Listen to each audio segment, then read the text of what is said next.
welcome back to the Citizen channel. We all stay safe and well on our talking point shows. We look at the match stats, facts and opinions. Yes, I've had a good read through Twitter, getting the gauge of what people are thinking. Yeah, and more or less what I'm thinking after last night's 1-0 victory against Arsenal in the FA Cup fourth round, 27th of January, with the 8 p.m. kickoff. So we're into the hat for the fifth round. I think the draw's on Monday, so we'll probably get United or someone like that. We'll probably get another toughie, but we'll see. United at Old Trafford, plenty of tickets, please, but it's only us that give loads of tickets away, isn't it? Unfortunately, but that's how it works. So we'll have a look back at this game and any talking points. Please, if you are new to the channel, push that subscribe button, push the bell notifications. It's great to have you on board. Everything City past, present and forever, of course, on this channel. And if you've already pushed those buttons or you're regular, please push that little like button as well, that little thumbs up. I'm trying to get between 15 and 20 likes, if I can, for these vlogs, so your support is much appreciated. Right, the team, yes, I got a paltry 5 because I thought Pep would play all the sort of out of form players. I thought he'd, on consideration, I didn't know Pep would go strong. And let's be honest about it, some people are saying this is his strongest 11 at the moment, and that accounts for Ortega over Ederson as well. I'm not so sure, but that's what people are saying. Now he's had another good game. He's Mr. Inconsistency, but check out my player ratings for a little bit more on Ortega anyway. So yeah, I didn't realise he plays what we see seems to be his best team at the moment. If someone had said to me what's Pep's best team, I would have picked 11 out of 11 including Ortega, because I know Ortega plays a cup game. So as I said, a paltry 5, but I'm not going to worry too much about it. I think I've got the gist of what Pep's up to now. So it's onwards and upwards as far as predicting the team's concerned. It's been less Mystic Bernard and more Dipstick Bernard, hasn't it, last couple of games, that's for sure. 2 changes to the Wolves game. So there you go, we went strong. Ortega, Lewis, Stones, Akanji, Aki, Rodri, De Bruyne, Gundogan, Mahrez, Grealish and Haaland. On the bench, strong bench, Ederson, Walker, Diaz, Phillips, Cancelo, Laporte, Alvarez, Bernardo and Palmer. That's if they're all firing on the bench, which they're on the bench because they're not. Referee, well, Paul Tierney, usual rubbish. Appears to favour Arsenal over us, but I'm bound to say that, I suppose, aren't we? But a few things, certainly with Mr. Holding, who lived up to his name on Haaland, perhaps should have been in the book a little bit earlier. Yeah, say we get fed up now saying the refs are just rubbish. But he is. So that makes it now with this victory, Paul Tierney's refereed City 25 times. We've won 22, so we've done well in the face of adversity. Drawn 1 and lost 2.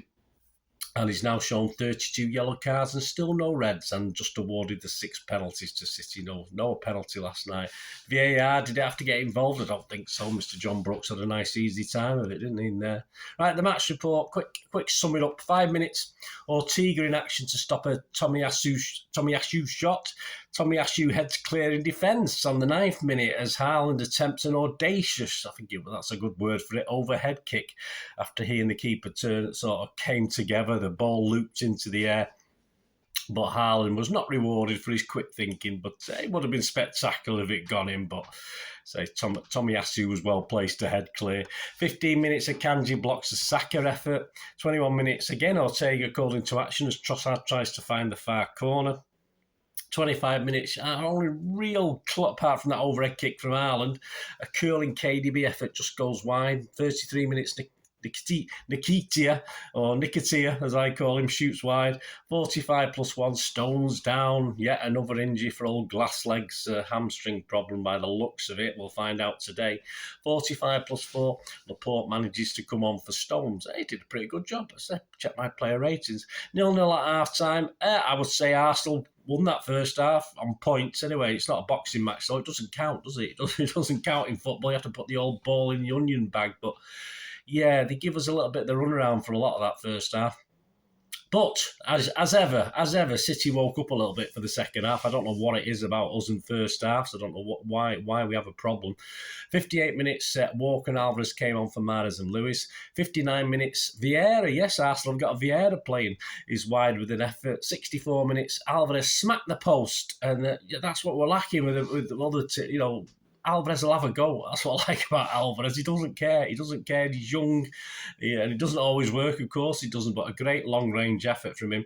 And, of course, Grealish manages to pick up the rebound, sort of falls over himself at first, and then calmly jinks and ducks and dives and weaves in the box and allows himself a little bit of space to pull it back for Aki, who simply passed it into the far corner. I think Aki was as surprised as all of us that it went into the net, and it's 1-0 for us.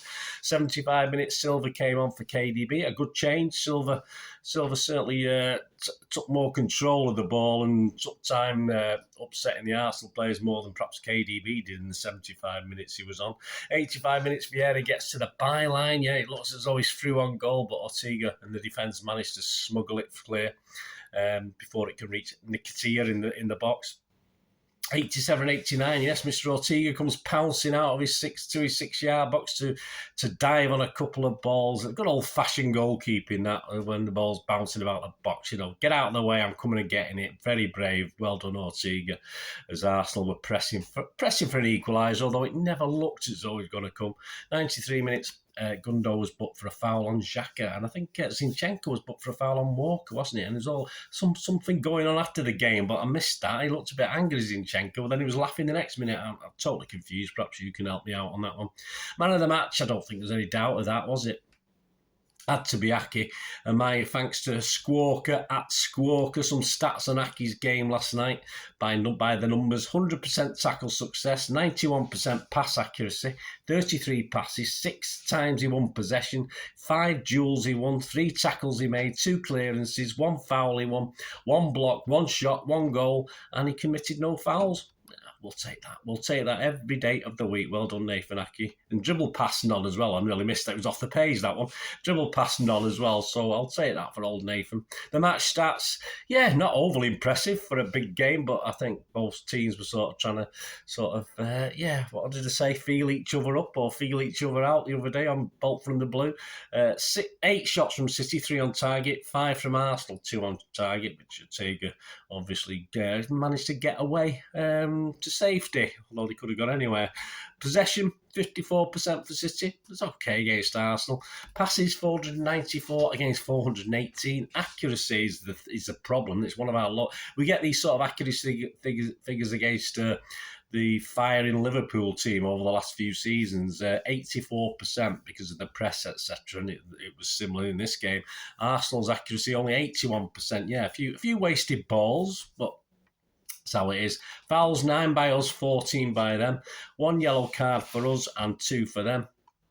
Offsides 3 and 3. And listen to this, I don't think I've ever seen this. Corners for City, 0. We didn't get 1 single corner. Arsenal got 3, but hey, I don't know. I'm going to start keeping records of these guys. I'm sure Squawker or Stat City or somebody will tell me, but not often we don't get a corner in a game. XG Philosophy, my thanks to @XG Philosophy. Not overly impressive for either team. 0.58 for City and 0.31 for Arsenal. Interesting stats. They are interesting, aren't they? So our overall record at home against Arsenal in the FA Cup now reads: played 2, won 1, lost 1, scored 2, let 2 in. So we've evened it up. We've evened up that sort of thing. So that's great. So my little summing up, guys. Yes, as I said, I've been on Twitter. A lot of people reasonably happy, but they're not denying that everything's not all sunny and rosy with City.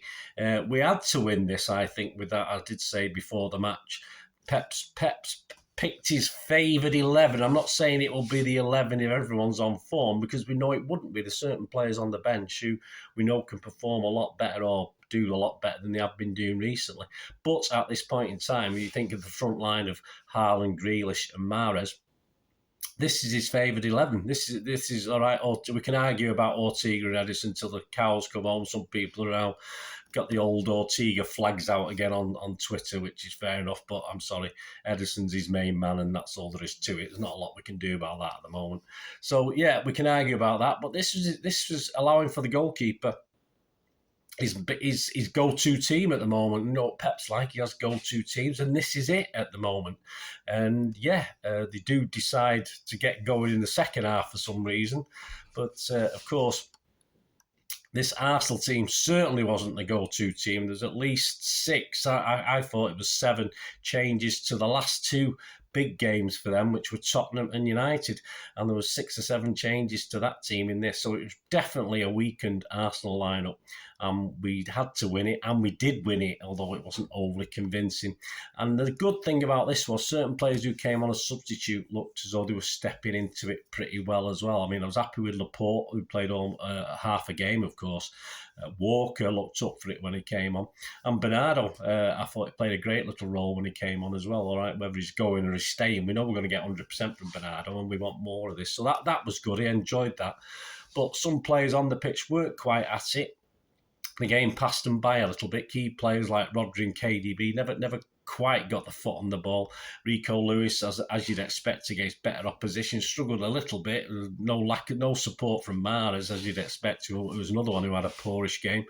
But yeah, so there was a lot of City players who started that game who didn't have the greatest game, but it was a confidence-boosting win. Although I doubt Pep is getting excited. I doubt Arteta is getting too worried. We'll talk about Arsenal in a minute. But I think, Pep knows it's not quite right.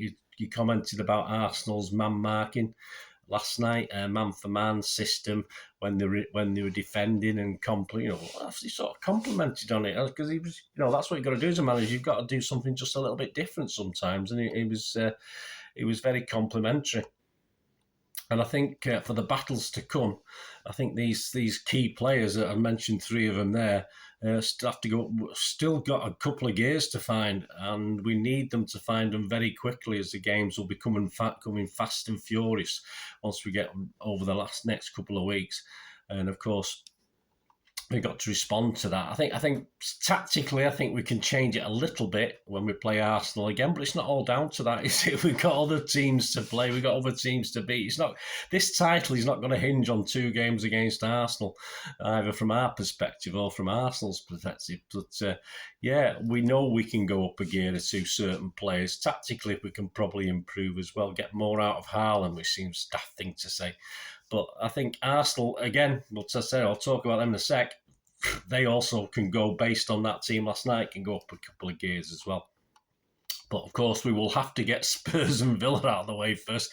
We could easily get, 1 point out of those belts. 3 points out of those 2. Arsenal could be, in theory, with the game in hand, 11 points clear of us by the time we play at the Emirates. So even if we stuff them, it's not going to make a big jot of difference, apart from a pride point of view, apart from a confidence point of view. So yeah, let's get those 2 games out of the way before we get to Arsenal and worry about them. So let's have a quick word on Arsenal. As I said, a lot of changes to their main team last night. Certain key players like Odegaard, Martinelli not starting that game. They are key players, but in overall, a good Arsenal, not the greatest squad, but they had 5 or 6 players who stepped in there and did an half-decent job. And for me, Arteta, he's going to do a similar thing in the Europa League when that starts up again. And Arteta isn't too worried. He's not too worried about this FA Cup going. I think he's planning the bigger picture. I think he's going for the longer haul. And as I say, this was far from Arteta's favoured 11. And he was quite willing to drop this, although he gave it a flipping good go. It wasn't the easiest game for us. And of course, with that potential 8-point lead, as I say, it's only 5 at the moment, but they got a game in hand. It didn't surprise me that Arteta did that. And as I said, he wouldn't be that bothered about dropping the Europa League. I mean, at the end of the day, if Arsenal end up with just the Premier League title, which they're in a cracking position to do at the moment, Arteta, and I'm sure all the Arsenal fans will be very, very happy. What happens from then on is another kettle of fish, isn't it? But I think they'll be happy with that. I think Arteta will be happy with that, and I think they're in prime position. I think they're in prime position to do it because there's, discount the fact that we've got to play Arsenal twice.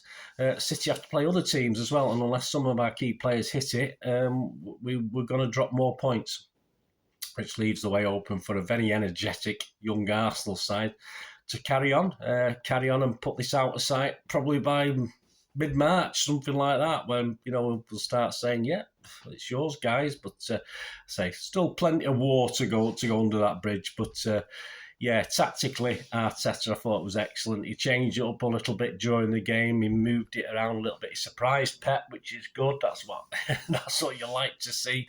Perhaps Pep learnt something from as well. But of course, it didn't go to a replay. That wouldn't have suited either manager. So both ways, Pep was happy with the win, and Arteta was happy that they lost and it didn't go to a replay because they didn't want another game. And it was just good judgment, I think, by Arteta on the night. So we've seen Pep do it. We've seen Pep sort of give up on what we think is a big game, an FA Cup semi-final. We've seen Pep do it. Arteta did it, but perhaps under different circumstances, into a long-term, a more profitable game for him and the team. If Arsenal go to Goodison next week and struggle, then I might think this has a psychological effect on them getting beat by their second team getting beat by City. But we can't see that happening. But perhaps we'll come back together after that Goodison game, see what happens, because that's their next game. So you can't see anything happening there. But we can live in hope, can't we, that this has affected Arsenal? But I doubt it very much. Yes, I was quite impressed. I've seen Arsenal a couple of times this season against other teams, and I think until you actually play them yourselves, that first half, I just thought they were far better than we were. And I say it didn't surprise me because we just don't get going. But they're certainly, based on what I saw against our best City team at the moment, well worth the lead in the league. Superb. And of course, with key players on the bench, they can only go up a gear or two, and we can, of course, but that means players hitting some sort of form again. So let me know your thoughts, guys. Say just a little bit of summary. As I say, we got through. We're into the fifth round, which I say we'll probably draw one of the big teams again. We seem to not have our lucky draw seems to have deserted us for now. The old footballing gods are making it a little bit harder, aren't they? But there you go. Please check out my player rating show as well, which includes Simon Bukowski, a bit more detail on the individual players' performances last night. Some good, some bad, some in between, as you'd expect. Great to hear from you. There'll be a couple of history vlogs coming out, a couple of programme vlogs. Certainly one programme vlog coming out before the preview show, of course, for the Spurs away game. Ooh, hey, that's a biggie. Lose that, I'll be doom and gloom again. Win it, we're still there, but we'll see. So keep your eyes peeled, keep that notification pressed so you know what's coming out. Well, let me know your thoughts, guys. It'd be great to hear from you, and please, I know you do, please share all your comments and views. Thanks for watching. Until we meet again, that's one thing, don't I? Please stay safe, Blues. Come on, City. Bye for now.